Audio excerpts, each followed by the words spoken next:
समन्ता चक्रवालेषु अत्रा गच्छन्तु देवता सद्धम्मं मुनिराजस्य शृण्वन्तु सद्गमुक्तदम्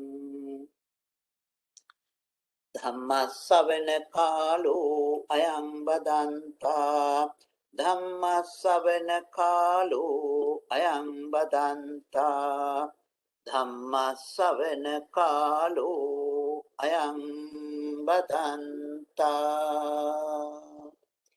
नमो तस्से भगवतो अरहतो सम्मा सम्बुद्धस्से नमो तस्से भगवतो अरहतो सम्मा सम्बुद्धस्से नमो तस्से भगवतो अरहतो सम्मा सम्बुद्धस्से निग्रोधमेव सेवय्य न साकमुपसंवसे निग्रोधस्मिन् मतं सेयो यञ्च साकस्मिन् जीवितन्ति සද්ධාවන්ත සත්පුරුෂ පින්නතුනි අද අපි දේශනා කරන්නේ නිග්‍රෝධ මිග ජාතකය. නිග්‍රෝධ මිග ජාතකය මේ නම මම හිතන්නේ අපට ගොඩාක් පුරුදු නමක්. ඒ නම මේ අහලා තියෙනවා මම හිතන්නේ කවුරුත්. නිග්‍රෝධ මිග ජාතකය කියලා කියනකොට ඒ නිග්‍රෝධ මිග ජාතකය දේශනා කරන්නට හේතු කාරණොත් ඉතාමත් වැදගත්. ඒ වගේම මේ ජාතක කතා පිළිබඳවත් වචනයක් මතක් කරන්න ඕනේ. ලෞතර බුදුරජාණන් වහන්සේ දේශනා කරපු ධර්මය අපි දන්නවා අපි නවාංග ශාස්ත්‍රු ශාසනය කියලා කියනවා. සුත්තගෙය ව්‍යාකරණ ආදී වශයෙන් කියාගෙන යනකොට ජාතක අද්භූත ධම්ම වේදල්ල ආදී වශයෙන් මේ නවයක් විස්තර කරනවා. ඒ ජාතක කියලා කියන්නේ බුදුරජාණන් වහන්සේගේම දේශනා. ඒ වගේම ඒක මේ නවාංග ශාස්ත්‍රු ශාසනයෙන් එකක්. නවයක් තියෙන එකෙන් එකක්. එහෙනම් අපි මේ නවාංග ශාස්ත්‍රු ශාසනයෙන් එකක් ඉගෙන ගන්න. එක පිටකයක්ම අපි ඉගෙන ගන්නවා අභිධර්මයේ නමින්. නේද? අපි සූත්‍ර ධර්මයන් සාකච්ඡා කරමින් සූත්‍ර පිටකය ඉගෙන ගන්නවා. ඒ අතරතුරදී මම හිතන්නේ ලැබෙන වෙලාවල් වලදී අපි විනය පිටකයේ තියෙන යම් විනය කරුණුත් මතක් කරනවා. ඉතින් මේ අපි ඒකෙන් තවත් විශේෂිත කොටසක් තමයි ජාතක. ඒ නිසා මේක ඉතාමත් වැදගත්.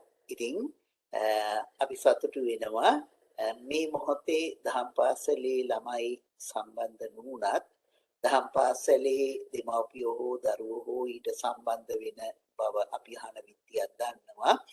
ඉතින් දහම් පාසල් දරුවෝ 3 දෙනෙක් ඒ ජාතක කතා පිළිබඳව කරුණු මතක් කළා. මතක ඇති එක දුවක් යසෝදරා දුව ජාතක කතා පන්නක ජාතකයේ ඉදා දහම් පාසලේදී බොහොම හොඳින් කතා කළා.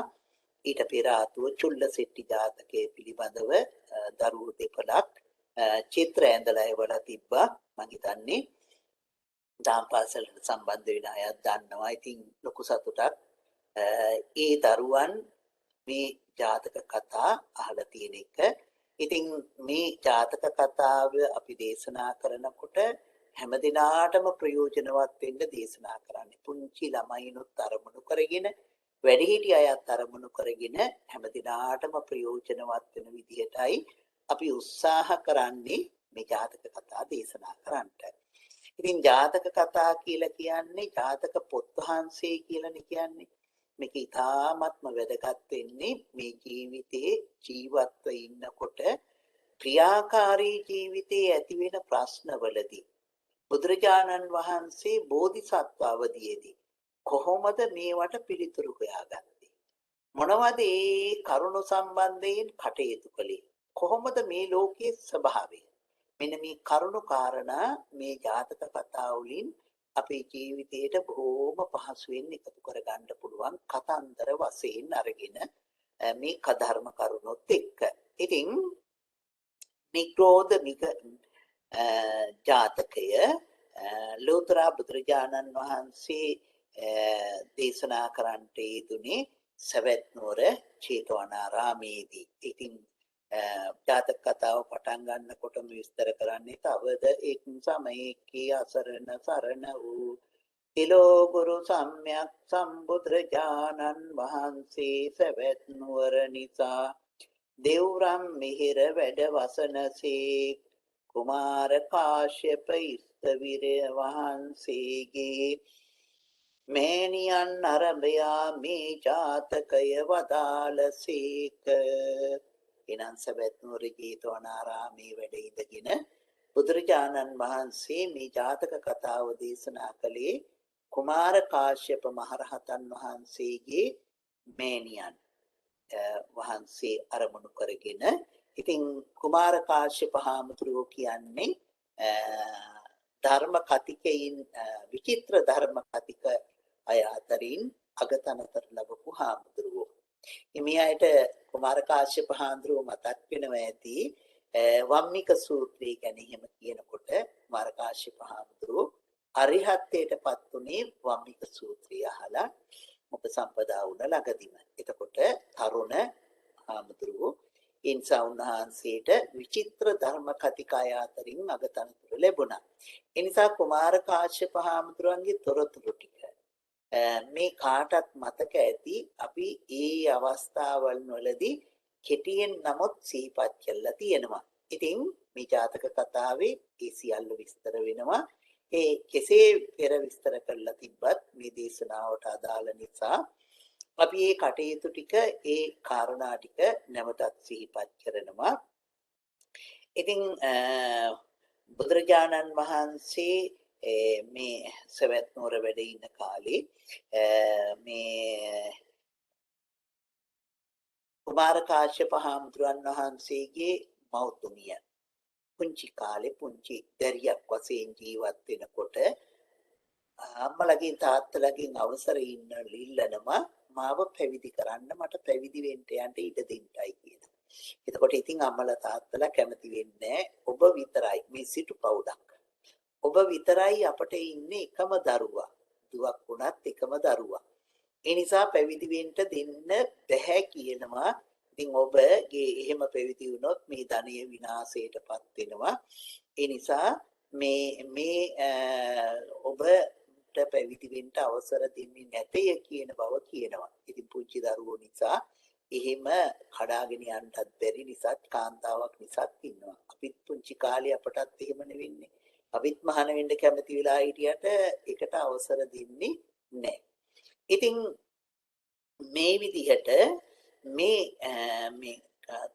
තරුණ කාන්තාව තරුණ වියටපත් වෙලා ඊට පස්සේ මෙයා කල්පනා කරනවා දැන් මට මහාන වෙන්න දුන්නේ නැතුවට මාව දැන් විවාහ කරවන්න හදන්නේ. මං විවාහ වුණායින් පස්සේ මගේ ස්වාමියාට මේ දේවත්වයෙන් සැලකමින්, ඒ ස්වාමියාට ස්වාමි භක්තියෙන් යුක්තව සැලකවමින් කරුණා මෛත්‍රී පෙරදරි කරගෙන ඒ ස්වාමියාගේ හිත දිනාගෙන මං ස්වාමියාගෙන් අවසර අරගෙන පැවිදි වෙනවා කියලා කල්පනා කරගන්නවා. මෙම කල්පනා කරගෙන මේ තරුණ භාවයටපත් වුණු කාන්තාව ආර දෙමව්පියන් එක්තරා සිටු කුලයක සිටු පුත්‍රයෙක් සමග විවාහ බන්ධනයට ලක් කරවනවා.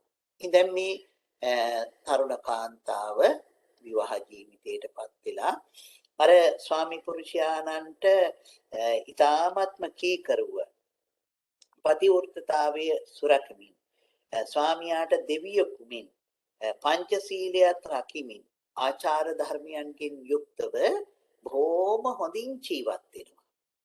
මේ බොහොම හොඳින් ජීවත් වෙනවා. නොයෙකුත් දාන ආදී පුණ්‍ය කර්මයන් සිද්ධ කරනවා.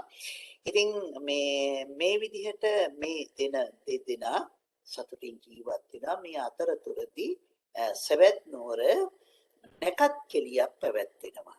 ඉතින් නැකත් කෙලිය අපේ සිංහල අලුත් අවුරුද්ද කියන්නේත් නැකත් කෙලියක්නේ. ඒ කාලේ නැකත් කෙලියක් තිබ්බ. හැබැයි බුදුරජාණන් වහන්සේ ඒකට එපා කියලා දේශනා කළා නෑ. ඒක ගිහි අයගේ වැඩක්. ඒක නිසා බුදුරජාණන් වහන්සේ වගේදී මේ ඒ අයට ඒ කටයුතු සිද්ධ කරන්නට එහෙම ප්‍රකාශ කළේ. ඉතින් ඒ වගේ නැකත් කෙලි නැත්තම් උත්සව නිරන්තරයෙන් මේ සවැත් නුවර පැවැත්තිලා තියෙනවා. ඉතින් මේ නැකත් කෙලියේදී අලුත් ඇඳුම් ඇඳගෙන අලුත් ආභරණ පැළඳගෙන නොඑක් විදිහට ලස්සන වෙලා තමයි ඒ රටේ සවැත් නුවර වාසය කරපු අය නැකත් කෙලිය සමරන්නේ. ඉතින් මේ විදිහට මේ නොඑක් විදිහේ මේ කටයුතු තුල නිරත වෙන අතරතුර මේ කාන්තාව මේ එහෙම අලුත් ඇඳුම් අඳින්නේ නැතුව අලුත් ආභරණ පළඳන්නේ නැතුව සුවඳ විලවුන් නැගී කල්වන්නේ නැතුව ඒ අර පරණ විදිහටම ඉන්නවා. මේක දැකපු මේ ස්වාමි පුරුෂයා අහනවා ඇයි මේ සොඳුරිය ඔබ මේ නැකත් කෙලියේදී මේ විදිහට මේ ලස්සන ප්‍රියමනාප ඇඳුම් අඳින්නේ නැතුව මේ සුවඳ ඇඳුම් ගල්වන්නේ නැතුව ඇයි ඔබ මෙහෙම කටයුතු කරන්නේ කියලා. ඉතින් මේ කාන්තාව ප්‍රකාශ කරනවා ස්වාමීනි මේ දෙතිස් කුණපයන්ගෙන් පිරුණා වූ මේ ශරීරයේහි මේ වස්ත්‍ර ආභරණ ආදී මේ පැළඳීමෙන් ඇති ප්‍රයෝජනය කුමක්ද? මේ ශරීරය මේ දෙවියන් විසින් මවපු එකක් නෙවෙයි. මේ ශරීරය බ්‍රහ්මයන් විසින් මවපු එකක්වත් නෙවෙයි. මේ ශරීරයේ වෙනත් කවුරුන් විසින් නිර්මාණය කරපු දෙයක්වත් නෙමෙයි. මේක මාන්නයකින් නිර්මාණය වුණ එකකුත් නෙමෙයි. ඒ ටිකත් අපි හොඳට දන්නවා. ඉතින් මේක සඳුන් ආදී දේවල් වලින් වටිනා දේවල් වලින් එහෙම නිර්මාණය වුණ කුකුත් නෙමෙයි. ඒ වගේම රත් පියුම්, හෙළ පියුම් ආදී මේ වගේ දේවල් වලින් මේ නිර්මාණය වුණ එකකුත් නෙමෙයි. මේක අර මේ නොඑක් විදිහේ කුණු ගොඩක් තිබුණු මව් කුස තුලින් අපි ගර්භාෂයෙන්ම උපන්න අය. ඒ නිසා ස්වාමීනි මේක මේ වෙන දිව්‍ය ඖෂධයකින් කරලා තියෙන එකක් නෙවෙයි. ඒ නිසා මේක මේ සරසලා මේ කුණපයන්ගෙන් හටගත්තු දේ මේ ඇයි සරසන්නේ. ඉතින් මව්පියන් දෙදෙනාගේ සම්භවයෙන් ජාතක විලා ඒ වගේම අනිත්‍යයෙන් යුක්තව ඒ වගේම ඉදිමීම් මැඩීම් පිදීම් කැසීම් ආදී දේවල් සම්භවය කොටගෙන මේ ශරීරය පවතින්නේ.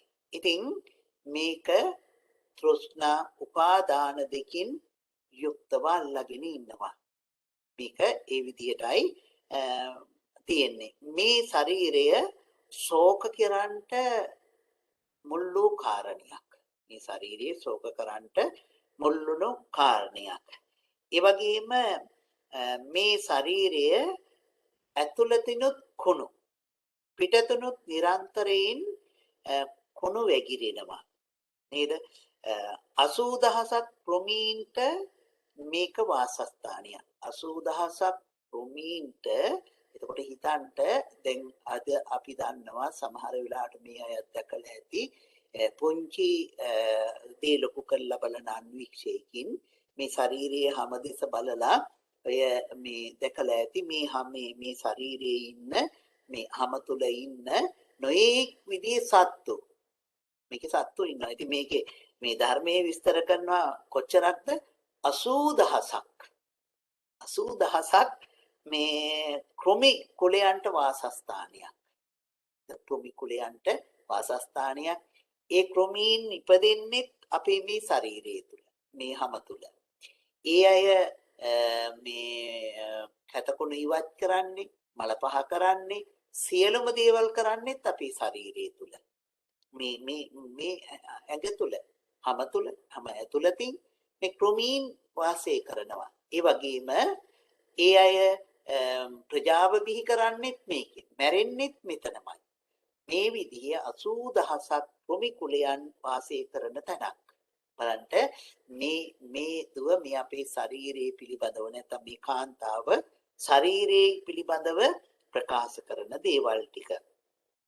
ඉතින් මේක එහෙමනම් අමුසොහොනක් වගේ කියලා කියනවා. මේක 80,000ක් කෘමිකුලියන් වාසය කරන මේ ශරීරයේ හරියට මොකක් වගේද? අමුසොහොනක් වගේ. නේද? අමුසොහොනක් වගේ. ඉතින් මේ ශරීරය මරණය කෙලවර කොටගෙනම පවතිනවා. ඒ වගේම මේ සියලු ලෝකවාසීන්ගේ මේ ඇස්පතෙහි පවතින දෙයක්. ඒ වගේම මේ ශරීරයේහි 300ක් පමණ ඇට වලින් යුක්තයි. ඔන්න බලන්න මේ ධර්මයේ විස්තර කරන්නේ කොච්චරක්ද ඇට තියෙන්නේ කියලා. අපේ ශරීරයේ 300ක් පමණ ඇට කැලි තියෙනවා. එතකොට ඒ 300ක් පමණ ඇට කැබලි වලින් යුක්තයි. 900ක් නහර වලින් යුක්තයි. නේද? එතකොට 300ක් ඇට කැබලි තියෙනවා. 900ක් නහර තියෙනවා. ඒ වගේම 900ක් මස් වැදලි වලින් යුක්තයි. 900ක් මස් වැදලි වලින් යුක්තයි. ඒ වගේම මේ ශරීරය මේ දලබුවකින් සමකින් වැසිලා තියෙනවා. මේ ශරීරයේ එතකොට දලබුවකුත් සමකින් වැසිලා තියෙනවා. ඉතින් මේක මේ නොඑක ආකාරයෙන් මේ ඇතුළත තියෙන දේවල් පිටට ඉන්න අයට පේන්නේ නැහැ. නේද? මේක අසුචියෙන් පිරීලා තියෙන්නේ. ඒ වගේම උදරයේදී ඒ විදිහට මේ ශාරීරියේ ඇතුළත තියෙන දේවල්. ඉතින් විස්තර කරලා තියෙනවා අක්මාව, හෘදය, පපුව, වකුගඩු, බඩදිව, සොට්ටු, කෙල, ලෝදිය, දාඩිය, මේදය, සඳ මිදුළු, පිත ආදී දේවල් මේ ශරීරය තුල තියෙන්නේ. එතකොට මේ ශරීරය තුල තියෙන්නේ. ඉතින් ඒ වගේම මේ ශරීරයේ නව දොරකින් අපි කියන්නේ කුණු වැగిරෙනවා, අසුචි වැක්කිරෙනවා. ඇස් දෙක, කන් දෙක, නාස්පුඩු දෙක, ඒ වගේම මුඛය, අදෝ මාර්ගය, ඒ වගේම රෝම කූප. මෙන්න මේ නව දොරකින් මේකේ කුණු වැగిරෙනවා. නේද? ඉතින් එකිනෙක කියනවා. මම හිතන්නේ ඒ ටික අපි මේ චුට්ටක් කාල විලාවට ඉඩ දෙමු. එතකොට මේ විදිහට මේ විදිහට තියෙන දේවල් තියෙන්නේ. ඒ විදිහට අපි දන්නවා මේ දේවල් වලින් නොඑක් විදිහේ දේවල් වැగిරෙමින් තිබෙනවා. ඒ වගේම මේ ශරීරය අවිද්‍යාව පෙරදරි කරගෙන තියෙන්නේ. මේ ශරීරය අපි අල්ලගෙන ඉන්නේ අවිද්‍යාව පෙරදරි කරගෙන. ඉතින් මේ අඥානයන් විසින් මේ විදිහේ මේ කුණපකොඩකින් යුක්ත මේ ශරීරය නොයෙක් විදිහට සත්වයකි යහපතයි කියලා අල්ලගෙන ඉන්නවා. නේද? එහෙම හිතාගෙන ඉන්නවා. ඉතින් මේ ශරීරයේහි අප්‍රමාණ වූ ආදීනවයන් තියෙනවා. නේද? අපිට මතකයිනේ මේ බුදුරජාණන් වහන්සේ ආදීනවයන් දේශනා කරනකොට ආදීනව සංඥාව පිළිබඳව කියනකොට චක්කු රෝගෝ, සෝත රෝගෝ, කාන රෝගෝ ආදී වශයෙන් නොඑක් විදි ආදීනවයන්ගෙන් යුක්තයි කියනවා. ඒ වගේම මේ ශරීරය විෂ සහිත වෘක්ෂයක් වගේ. නේ? මේ ශරීරයේ විෂ සහිත වෘක්ෂයක් වගේ. ඒ වගේම මේ ශරීරය ව්‍යාධීන්ට වාසස්ථානයක්. ව්‍යාධියට වාසස්ථානයක්. නේද? ඒ වගේම මේ ශරීරය දුකට මුලක්. ඒ වගේම මේ ශරීරේ පිටතින් පිහිටියා වූ මේ කුණප ටික එළියට එහෙම පේන්න තිබුණා නම් මේ ශරීරයේ දණ්ඩක් අරගෙන කෙනෙකුට ඉන්න වෙනවා මේ බලු කපුටු ආදීන්ගෙන් මේ සිවල් ආදීන්ගෙන් ආරක්ෂා කරගන්න. ඒ තරමටම මේකේ ශරීරයේ ඒ විදිහේ දුර්ගන්ධය වහනය කරන එකක්. ඒ වගේම මේ ශරීරය අපවිත්‍ර වෙන එකක්. ඉතින් අපිට හොඳට තේරෙනවා කොච්චර අපවිත්‍ර වෙනවද අපි දවසකට කී වතාවක් මේ ශරීරය පිරිසුදු කරන්න ඕනේද. ඉතින් බලන්න මේ කාන්තාව මේ ශරීරය ගැන ප්‍රකාශ කරන දේවල්. ඉතින් මේ කුණු ගොඩක් කුණු මේ ශරීරය පටකින් වහලා තියෙනවා. කසල ගොඩක් වගේ උපමා ඇති ශරීරයක් මේක.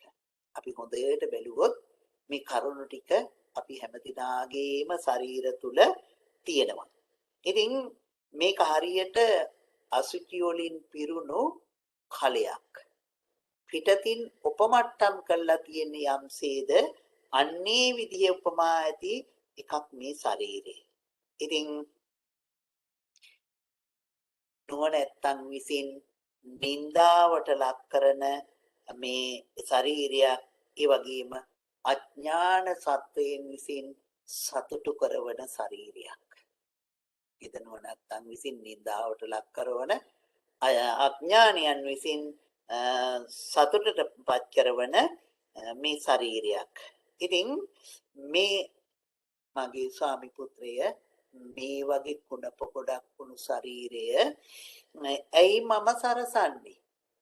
මොකටද මේ ශරීරය මෙහෙම කරන්නේ කියලා මේ විදිහට මේ ශරීරයේ පිළිබඳව නොඑක ආකාරයට මේ තමන්ගේ ස්වාමියාට සිටු පුත්‍රයාට මේ කාන්තාව සිටු කුමාරිය සිටු දේවිය ප්‍රකාශ කරනවා. මේ ඔක්කොම අහගෙන හිටියයින් පස්සේ මේ සිටු කුමාරිය සිටුවරයා ප්‍රකාශ කරනවා මෙච්චර මේවා දැකගෙන ඇයි ඔබ පැවිදි වෙන්නේ නැත්තේ කියලා. එතකොට කියනවා ස්වාමීනි ඔබතුමා මට කොයි වෙලාවද අවසර දෙන්නේ? ඒ අවසර දුන්න ගමන්ම මම පැවිදි වෙනවා. මම කුඩා කලේ ඉඳලම දෙමව්පියන්ගෙන් අවසර ඉල්ලුවා මට පැවිදි කරන්නයි කියලා. නමුත් මාව පැවිදි කළේ නෑ. මට අවසර දෙනවා නම් මම දැම්මම පැවිදි වෙනවා කියලා. ඒ වෙලාවේදී මේ සිටු කුමාරයා සිටුවරයා මේ ගෙදර මහා දානයක් දීලා පෙරහැරකින් අරගෙන ගිහිල්ලා මේ කාන්තාව පැවිදි කරනවා. ඉතින් මේ කාන්තාව පැවිදි වුණේ දෙව්දත් හාමුදුරුවන්ට සම්බන්ධ භික්ෂුණී ආරාමයක. දැන් ලංකාවේ එක එක රටවල් අරගෙන බලන්න ඒ ආරාම වලට ඒ හාමුදුරුවෝ වාසය කරන ස්ථාන ආරාම වලට සම්බන්ධව තියෙන මේ භික්ෂු මෙහෙණින් වහන්සේලා නැත්නම් මෑණිවරු වැඩ ඉන්න තැන් තියෙනවා. ඒ වගේ මේ කාන්තාව මහණ වුණේ අර දෙව්දත් හාමුදුරුවන්ට සම්බන්ධකම් තියෙන භික්ෂුණී ආරාමයක රාජගහනුවර. ඉතින් මේ ආරාමේ මෙහිම පැවිදි වෙලා ඉන්න ටික කාලයකින් මේ කාන්තාවගේ බඩ නිරාගෙන ඇවිදිලා දරු ගැබක් පිහිටින ලකුණු පහළ වෙනවා. ඉතින් දරු ගැබ ලකුණු පහළ වුණයින් පස්සේ අනික් මෙහෙණින් වහන්සේලා දොස් කියනවා මේ අනාචාරයේ හැදිලා මෙහෙම වුණා කියලා. නෑ මං නෑ පිරිසුදුයි කියලා. එම් පිරිසුදුයි කිව්වත් මේ අනික් මෙහෙණින් වහන්සේලා මොකද කරන්නේ? දෙව්දත් හාමුදුරන්ට මේ බව ප්‍රකාශ කරනවා. දෙව්දත් හාමුදුරුවෝ කල්පනා කරනවා මට වෙන්නේ හරි ප්‍රශ්නයක්. මොකද මේ දරු ගැබක් තියෙන කාන්තාවක් මට සම්බන්ධ භික්ෂුණී ආරාමයේ හිටියොත් ඒක මට මහා ලැජ්ජාවක්. ඒ නිසා වහාම සිවුරු ඇරවලා පන්නලා දමන්නයි කියලා ප්‍රකාශ කරනවා. ඒ විලාවේදී මේ මෙහෙණින් වහන්සේ කියනවා අනිත් මෙහෙණින් වහන්සේලාට මෑණිවරුනි මට එහෙම කරන්න එපා. මම බුදුහාමුදුරන් වහන්සේ වෙනුවෙන් පැවිදි වුණේ. ඒ නිසා මට බුදුහාමුදුරන් වහන්සේ ළඟට යන්න අවසර දෙන්න උදව් කරන්නයි කියලා කියනවා. ඉතින් මේ මෙහෙණින් වහන්සේ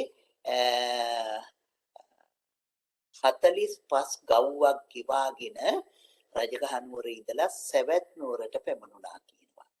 සවැත් නුවරට පැමිණිලා අර ආරාමේ බුදුහාමුදුරන් වහන්සේ ළඟට යනවා.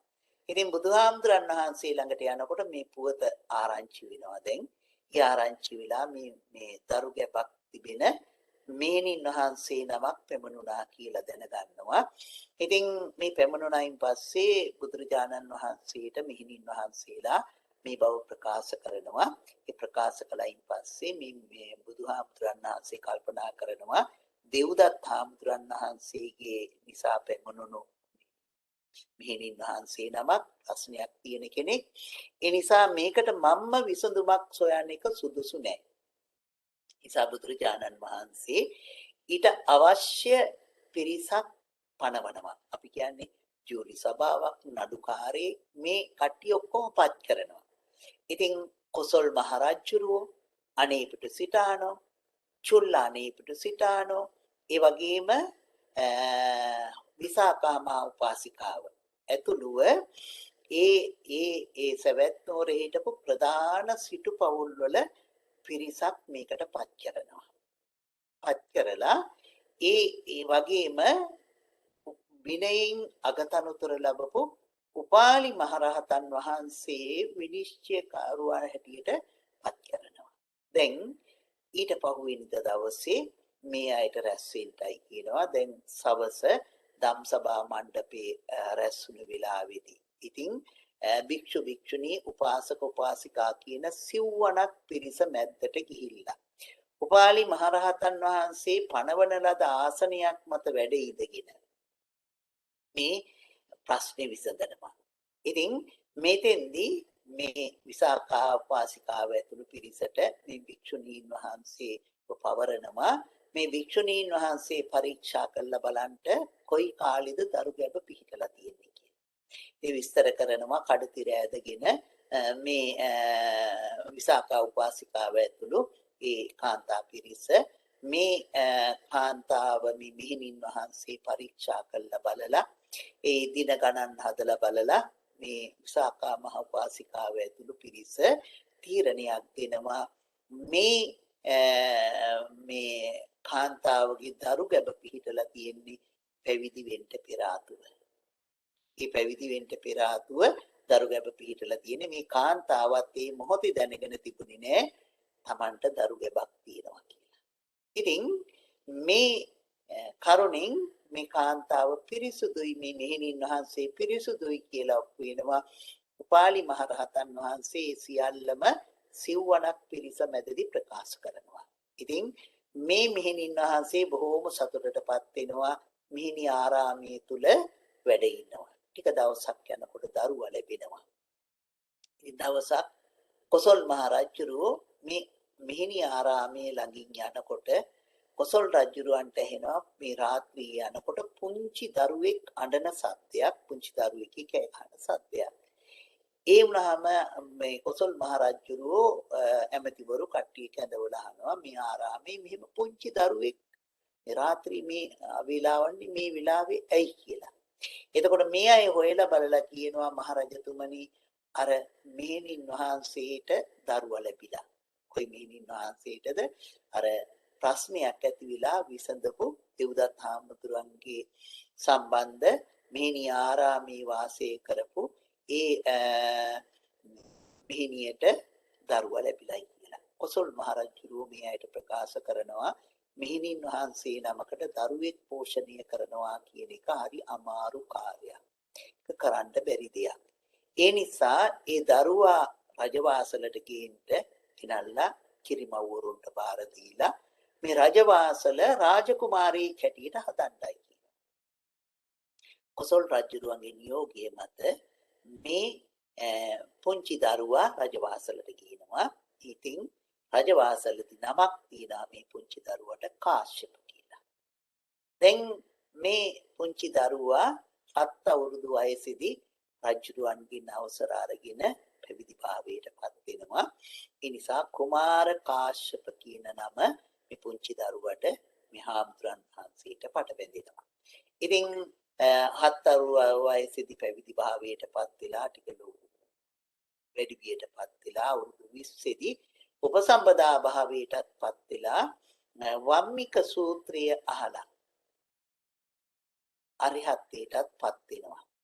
මෙහෙණින් වහන්සේ කාලියාගේ ඇවෑමෙන් කාලිකට පස්සේ කොහොම හරි මෙහෙණින් වහන්සේත් ඒකත් වෙනම කතා ප්‍රවෘත්තියක් මෙතන විස්තර කරන්නේ නැහැ.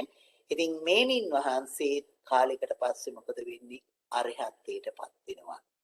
ඉතින් මේ ආර්යත්වයටපත් වෙනවා කුමාර කාශ්‍යප මහරහතන් වහන්සේට විචිත්‍ර ධර්ම කතිකයන් අතරින් අගතනතුරත් ලැබෙනවා.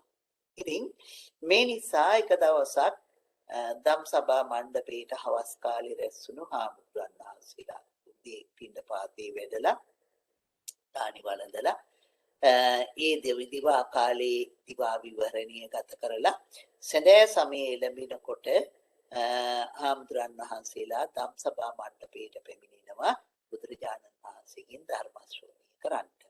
ඉතින් මේ අවස්ථාවේදී එකතු වුණු හාමුදුරන් වහන්සේලා මේ කුමාර කාශ්‍යප හාමුදුරුවොත් ඒ වගේම කුමාර කාශ්‍යප මෙහෙණින් වහන්සේ පිළිබඳව සාකච්ඡා කරමින් ඉන්නවා. මේ අයට දෙව්දත් හාමුදුරන්ගෙන් පිහිටක් ලැබුණේ නැහැ. මහා කාරුණික වූ ලෝතර බුදුරජාණන් වහන්සේගෙන් මේ දෙපළට කොයිතරම් පිහිටක් වුණාද අද මහරහතන් වහන්සේලා වශයෙන් මේ අය කටයුතු කරනවා නේද කියන මේ කතා ප්‍රවෘත්තීන් කතා කර කර ඉන්නවා. ඒ අවස්ථාවේදී බුදුරජාණන් වහන්සේ වැඩලා ආන්දරන් වහන්සේලාගෙන් අහනවා මහණෙනි මොකද්ද මේ කතා කර කර ඉන්නේ? බුදුරජාණන් වහන්සේට ආන්දරන් වහන්සේලා ප්‍රකාශ කරනවා ස්වාමීනි අපි වෙන යමක් නෙමේ කුමාර කාශ්‍යප මහරහතන් වහන්සේටත් ඒ වගේම මේ මේනියන් වහන්සේටත් මේ ජීවිතයේ ඔබ වහන්සේ නිසා ලැබුණු කරුණාව නිසා ලැබුණු ඒ උතුම් ලාභයන් පිළිබඳවයි අපි සාකච්ඡා කරේ. ඒ විලාවේදී බුදුරජාණන් වහන්සේ දේශනා කරනවා මහණෙනි අද පමණක් නෙමෙයි පෙරත් මේ දෙපළට මගෙන් පිහිටක් ලැබුණා. මේ දෙව්දත් හාමුදුරන්ගෙන් පිහිටක් ලැබුණේ නැtei කියලා. එතකොට හාමුදුරන් වහන්සේලා ප්‍රකාශ කරනවා ස්වාමීනි භවයෙන් වැහිලා තියෙන ඒ අතීත කතා ප්‍රවෘත්ති අපි දන්නේ නැහැ ස්වාමීන් වහන්සේ ඒක අපට දේශනා කරන්නයි කියලා බුදුරජාණන් වහන්සේට ආරාධනා කරලා සිටිනවා. බුදුරජාණන් වහන්සේ දේශනා කරනවා එතකොට මේ විදිහට බුදුහා මේ යට ගිය දවස මේ බ්‍රහ්මදත්ත නම් රජ කෙනෙක් රාජ්‍ය කරන කාලේ. එතකොට මේ බ්‍රහ්මදත්ත නම් රාජ්‍ය බරණැස් නුවර බ්‍රහ්මදත්ත නම් රජු කෙනෙක් රාජ්‍ය කරන කාලේහි බෝසතාණන් වහන්සේ මුව යෝනියෙහි ඉපදුනා. ඉතින් මුව රජුරවන්ට දාව ඉපදුනා. මේ මුව පිළිබඳව විස්තර කරනවා. මේ මුව බොහෝම ලස්සන මුවෙක්, රන්වන් පාට මුවෙක්. ඒ වගේම මුහුණ ඉතාමත්ම ප්‍රසන්නයි. ඇස් දෙක නීල මාණික්කයක් වාගේ කියලා විස්තර කරනවා. එතකොට රන්වන් පැහැයෙන් යුක්තයි. රන්වන් පැහැයෙන් යුක්තයි. මේ ඒ විදිහට බොහොම ලස්සන ඒ වගේම මේ අත්පාදී දේවල් මේ ලාක්ෂා වැඩවලින් නිර්මාණය කියලා කියන්නේ මේ ලාකඩ වලින් ඔපද මට්ටම් දාලා වගේ ඉතාමත්ම ලස්සනට තියෙන අත් දෙකක් සහ පා දෙකක් මේ මුවාට තියෙනවා. ඒ වගේම මේ වල්ගය මේ චාමරයක් වගේ බොහොම ලස්සනට පිහිටලා තියෙනවා. ඒ වගේම ශරීරයත් ඉතා මහත්ව අස්වැක් වාගේ ලොකුවට හිටියයි කියලා කියනවා. ඉතින් මේ රන්වන් පැහැතින් යුක්තව මේ මුව රජුරවන්ට ලැබුණු මේ මුව පැටියා මේ විදිහට මේ ලොකු මහත් වුණා. ඉතින් මේ මුව රජුරෝ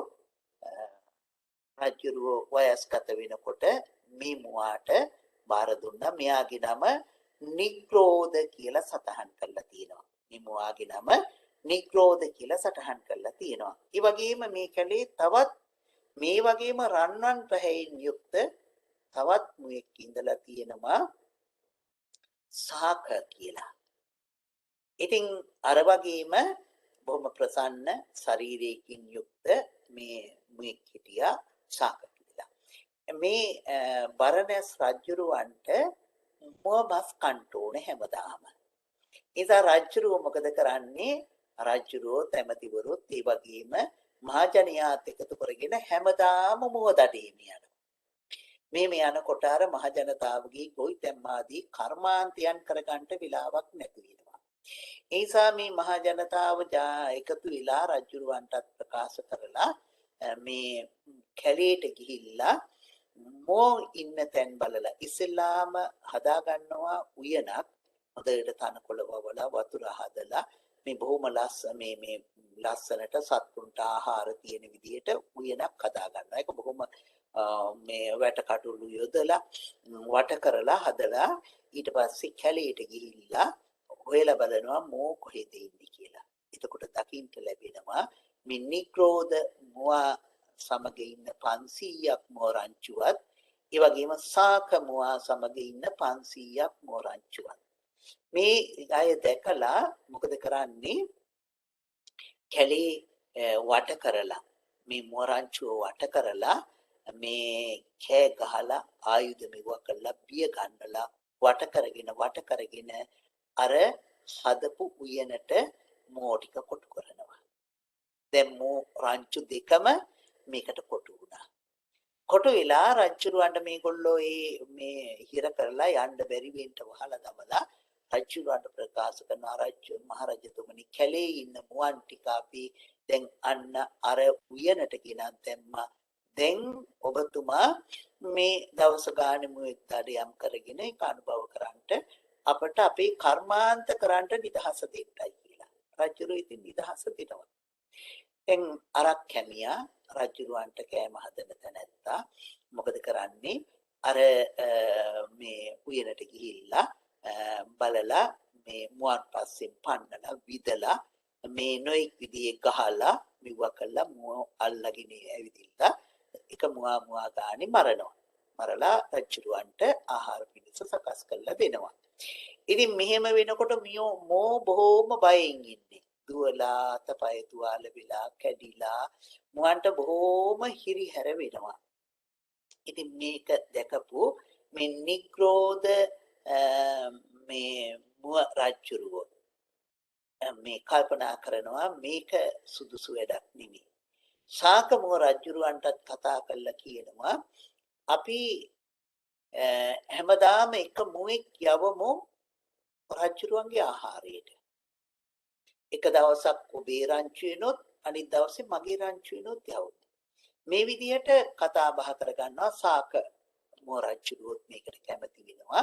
දැන් දවසින් දවස එක එක්කෙනා මාරුවෙන් මාරුවට මේ මුව රංචු දෙකෙන් රජුරුවන්ගේ ආහාර පිණිස යනවා. ඉතින් ගිහිල්ලා මේ අය අර මරණ තැනට බිල්ල තියාගෙන ඉන්නවා. ඉතින් මුව මරනවා. මේට ඉස්සර වෙලාම රජුරු අර මුව රංචුව බලනකොටම දකින්නවා ලස්සන මෝ දෙන්නෙක්. බොහොම ලස්සන මෝ දෙන්නෙක් මේකේ ඉන්නවා. රජුරු දැනගන්නවා මේ අය තමයි ප්‍රධානියෝ. ඒ නිසා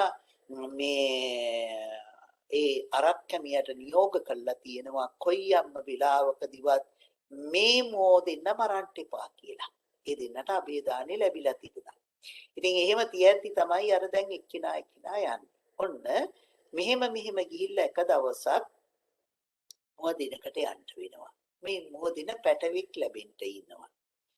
ශාක මුව රජුරුවන්ගේ රැළේ මුව දිනක්. මේ මුව දින ශාක මුව රජුරුවන්ට ගිහිල්ලා කියනවා මම දරු ගැබක් සහිතයි. තව ටික දවසකින් මගේ දරුවා වදනවා සමාව මරන්න එපා. ඔබට අනාගතයේදී අද හැබැයි මටමයි වාරේ ලැබිලා තියෙන්නේ. මට වෙනින් වාරයක් දෙන්න ඔබට එතකොට දවස් දෙකකට දෙන්නෙක් ඉන්නවා යවන්න කියලා කියනවා. මේ ශාක මුව රජුරෝ මේකට කැමති වෙන්නේ නැහැ. ඔබේ දවස නම් ඔබ අනිවාර්යෙන් යන්න. ඒකට මට කරන්න දෙයක් නැහැ කියලා මෙයාව පන්න ගන්නවා. ඉතින් පන්න ගත්තයින් පස්සේ මේ මුව දෙන මොකද කරන්නේ?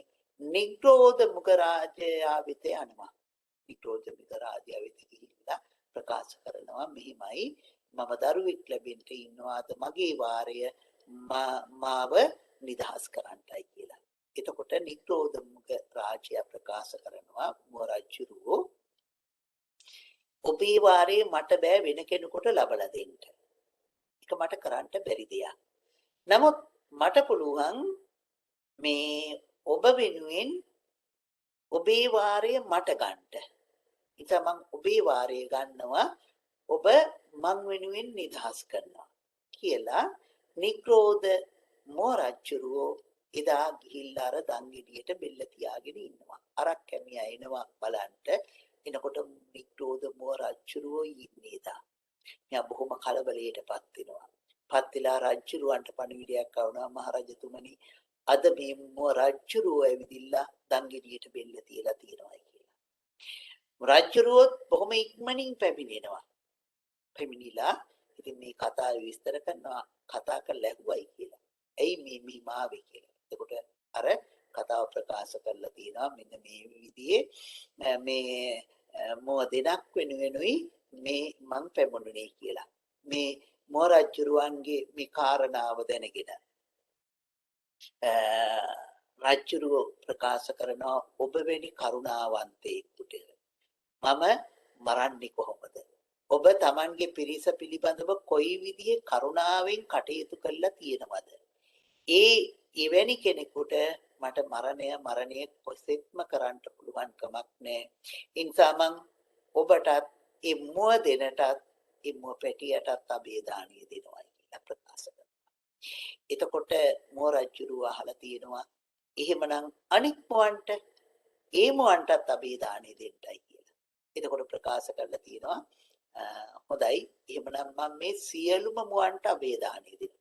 එතකොට ප්‍රකාශ කරලා තියෙනවා මේ උයනේ ඉන්න මුවන්ට නම් අබේදානිය ලැබුණා. කැලේ ඉන්න මුවන්ට ඒ සියලු මුවන්ටත් මම අබේදානිය දෙනවා කියන. මේ නිග්‍රෝධ මේ මුව රජුරුවන්ගේ කතාවට කොයිතරම් පැහැදුනාද කොයිතරම් රජුරුව අවනත වෙනවද. ඊට පස්සේ අහනවා දැන් මුවන්ට විතරක් නෙමේ අනික් සිව්පාසත්තුන්ට එතකොට ඒ සිව්පා සියලුම සත්තුන්ටත් මේ නිග්‍රෝධ මුව රජුරුවන් අබේදානිය ලබා ගන්නවා. එතකොට ඊළඟට ප්‍රකාශ කරනවා දැන් මේ සත්තුන්ට විතරක් නෙමෙයි කුරුල්ලන්ට ඊට පස්සේ කුරුල්ලන්ටත් අබේදානිය ලැබෙනවා. ඊට පස්සේ අහනවා මේ කැලේ වාසය කරන කුරුල්ලන්ටයි සත්තුන්ටයි සියලු දෙනාටම අබේදානිය ලැබුණා මහරජතුමනි. මේ දියෙහි වාසය කරන මාළුවන්ට මේ මාළුවන්ගෙත් අබේදානිය ඉල්ලනවා. එතකොට රජුරෝ මේ මාළුවන්ටත් අබේදානිය දෙනවා. රජුරෝ නිර්මාස කෙනෙක් බවට පත් වෙනවා. ඉතින් රජුරවන්ට මේ නොයේ කරුණ ප්‍රකාශ කරලා මේ මුව රජුරෝ මේ රජුරවන්ව පංචශීලයේ පිහිටවනවා. දෙහැමින් පාලනය කරන ආකාරය කියලා දෙනවා. කියලා දීලා ටික කාලයක් අර උයනේ වාසය කළා ආපසු Tamanගේ කැලයට වාසස්ථානයට යනවා. ඉතින් මෙහෙම ඉන්නකොට තව ප්‍රශ්නයකට මැදි වෙනවා. දැන් අර මුව රංචුව බොහොම සතුටින් ගත කරනවා. ඉතින් මේම ඉන්නකොට තව ප්‍රශ්නයක් ඇති වෙනවා. මොකද මෝ ඇවිදිලා අර මිනිස්සුන්ගේ ගොවිතැන් පාලු කරනවා. මෝ ඇවිදිලා මොකද කරන්නේ? මිනිස්සුන්ගේ ගොවිතැන් පාලු කරනවා. එහෙම ගොවිතැන් පාලු කරනකොට මේ මිනිස්සු රජුරවන්ට ගිහිල්ලා කියනවා දැන් රජු මිනිස්සුන්ට මේ සත්තු මරන්න තහනම් කරලානේ තියෙන්නේ. ඊට රජුරවන්ට ගිහිල්ලා රාජ මේ මිදුලේ රැස් වෙලා මිනිස්සු උද්ඝෝෂණයක් කරනවා අපි ගොවිතැන් පාලු වෙන රජතුමනි මේකට විසඳුමක් දෙන්නයි කියලා. ඒ වෙලාවේදී රජුර ප්‍රකාශ කරනවා මන් නික්‍රෝධ මුව රජුරවන්ට පොරොන්දු වෙලා තියෙන්නේ සත්තු මරන්නේ නැහැ මරන්න අනුබල දෙන්නෙත් නැහැ අවසර දෙන්නෙත් නැහැ කියලා. ඒ නිසා ඒක මට කරන්න බෑ ඔයගොල්ලෝ යන්ටයි කියලා මිනිස්සුම යවනවා. ඒ ආරංචිය නික්‍රෝධ මුව රජුරවන්ට ලැබෙනවා. ඊට පස්සේ නික්‍රෝධ මුව රජුරෝ කැලේ ඉන්න මුවන් සියල්ලම රැස් කළා මුවන්ට අවවාද කරනවා අපි හැම දිනාටම අබේදානිය ලැබිලා තියෙන්නේ. ඒ විතරක් නෙමෙයි සියලු කැලේ වාසය කරන සත්තුන්ට කුරුල්ලන්ට ජලයේ වාසය කරන සත්තුන්ට ඒ නිසා කිසියම් හෝ මුවේ මිනිසුන්ගේ වගා පාලු කරන්න එපා. මිනිස්සුන්ට වැට බඳින්නත් එපා කියන්ට. යම් කොළ අත්තක් එල්ලලා මේ මෙතනින් මෙහාටයි අපේ ගොවිතැන් තියෙන්නේ කියලා සංඥාවක් විතරක් ඇති කරන්ට එතනින් එහාට කිසි කෙනෙක් යන්න එපා කියලා මේ මෝරජ්ජුරුව අවවාද කරනවා. මේක සියලු දෙනාම පිළිගන්න. ඒ විදිහටම පිළිපදිනවා. මිනිස්සුත් බොහොම සතුටින් ගත කරනවා. මිනිස්සු මොකද්ද කරන්නේ? Taman වගා කරන ප්‍රදේශයේ කොළ අතු එල්ලලා සංඥාවක් කරනවා. වැට කඩළු බඳින්නෙත් නැහැ. ඉතින් මේ විදිහට කාලය ගත කළා. මේ විදිහට කාලය ගත කරලා මේ අය මේ මොකද වෙන්නේ? කාලයාගේ යැවෑමෙන් මේ රාජ්‍යරුවොත් නොයෙක් විදිහේ කුසල දහම් සිදු කරමින් ඉඳලා මේ බොහොම සතුටින් මේ ජීවිතයෙන් සමුගන්නවා නේද? එතකොට මේ විදිහට මේ නික්‍රෝධ මුවා නිසා සියලු සත්වයින්ටම අභය දාණය ලැබුණා. ඉතින් නික්‍රෝධ මුවත් මේ විදිහට කාලය ගත කරලා අර මුවරංචු අනික් සතුත් කාලයාගේ යැවෑමෙන් ඒ අයත් මිය පරලෝ යනවා. ඒ පරම්පරාවල් දිගට යනවා. ඉතින් මෙන්න මේ විදිහට මේ රජුරුවොත් දිව්‍ය ලෝකාදීහි මේට ගමන් කරනවා. ඉතින් බුදුරජාණන් වහන්සේ දේශනා කරනවා අද විතරක් නෙමේ එදත් මේ කුමාර කාශ්‍යප හාමුදුරුවන්ටත් ඒ වගේම ඒ මෑණියන්ටත් අභය දානය ලැබුණා පිහිට වුණා කියලා බුදුරජාණන් වහන්සේ හාමුදුරන් වහන්සේලාට දේශනා කරනවා. මේ වර්තමාන කතාවත් අතීත කතාවත් పూర్ව පරසන්දි කලපලා බුදුරජාණන් වහන්සේ දේශනා කරනවා ඒ කාලයේහි මෘග රාජ්‍ය හැටියට කටයුතු කරන්නේ ශාක මෘග රාජ්‍ය හැටියට කටයුතු කළේ අද මේ දෙව්දත් හාමුදුරුවෝමයි. ඒ ශාක මෘග රජුරුවන්ගේ පිරිස අද ඉන්න දෙව්දත් හාමුදුරන්ගේ පිරිසමයි. ඊළඟට දේශනා කරනවා එදා ඒ රජකම් කරපු රජුරුව තමා අද මේ ධර්ම භාණ්ඩාගාරික ආනන්ද මහරහතන් වහන්සේ ආනන්ද හාමුදුරන් වහන්සේ කියලා බුදුරජාණන් වහන්සේ දේශනා කරනවා. එදා අර මරණයට කැප වුණ මුව මව තමා මේ කුමාර කාශ්‍යප මෑණියෝ. ඒ වගේම එදා ඒ දරුවා කුමාර කාශ්‍යප හාමුදුරුවෝ. ඉතින් මෙතෙන්දී එක තැනක් විස්තර වෙනවා. අර මේ මුව පැටියා ලැබුණයින් පස්සේ මේ මුව පැටියා මේ ශාකමෝ රජුරෝ ළඟට ගිහිල්ලා සෙල්ලම් කරනවා කියලා. ඒ සෙල්ලම් කරනවා දැකලා මේ මුව මාතාව ප්‍රකාශ කරනවා මෙහෙම ගිහිල්ලා සෙල්ලම් කරන්න එපා. මෙතන සෙල්ලම් කරන්න එපා. ඒක හරිම භයානකයි. අපේ ජීවිතයක් නැති වෙනවා මේ නිසා. ඒ නිසා මේක කරන්න එපා කියලා මේ ප්‍රකාශ කරනවා මේ කාටද මේ මුව දරුවට. ඒ ගාථාව තමයි අපි මාතෘකා කරගන්න යෙදුනේ නේද? නික්‍රෝධ මේව සේවෙය්‍ය නසාක මෝප සංවසේ. ඒ කියන්නේ නික්‍රෝධ මුවරජුරුවන්ව ඇසුරු කරන්ට සේවනය කරන්ට ඒ වගේම සාක මුවන්ව සේවනය කරන්ට එපා නේද? නික්‍රෝධස්මින් මතං සෙය්‍යෝ යංචේ සාකස්මින් ජීවිතන්ති. නික්‍රෝධ මුවරජුරුව නිසා අපට අභය දානය ලැබුණා, අපට ජීවිතය ලැබුණා. නමුත් සාක මුවරජුරුව නිසා අපට එහෙම සිද්ධ වුණේ නෑ. අපි විනාශ වෙන්න ගියා. ඒ නිසා මේ පුංචි මේ මුව පැටියට අවවාද කළේ මුව අම්මා අර නික්‍රෝධ හාමුදුරුව ඇසුරෙහි නික්‍රෝධ මුව ඇසුරෙහි ඉන්ටයි කියලා. ඉතින් මෙන්න මේක තමයි මේ ජාතක කතාව පිට හේතුවයි. ඉතින් මම හිතන්නේ දිග කරුණු රාශියක් තිබුණා. අර කාන්තාව තමන්ගේ ශරීරය පිළිබඳව කොයි විදිහටද කරුණු දැනගෙන වාසය කළේ කියන එක බොහොම දීර්ඝවම මේ ජාතක කතාවේ විස්තර කරලා තියෙනවා. ඉතින් මෙන්න මේ විදියයි අපේ ජීවිතයත් කියලා කරුණු කාරණා ඇතුව තේරුම් ගන්නට යුතුයි කියන බව මේ මොහොතේදී විශේෂයෙන් සිහිපත් කරනවා. ඉතින් එහෙමනම් මේ ජාතක කතාව ඇසුරින් අපිට මොනවා හරි සාකච්ඡා කළ යුතු යමක් තියෙනවා නම් ඊට පුංචි අවස්ථාවක් අපි යොදා ගමු.